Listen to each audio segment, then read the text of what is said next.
Alejandro Lorenzo, de cross, sub-10, sub-14, sub-12, sub-14, tamén o crossmaster, que organizamos a través da Federación Galega de Atletismo, coa colaboración importantísima do ADAS, e eu neste tema casi vou deixar a palabra a quen sabe, non?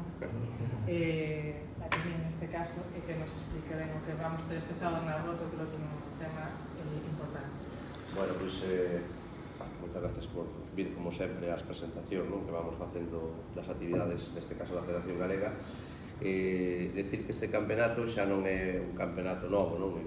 Na rúa. A rúa nos últimos anos, prácticamente, anos e ano non, estáse convertindo nunha das sedes do campo a través que existe en Galicia.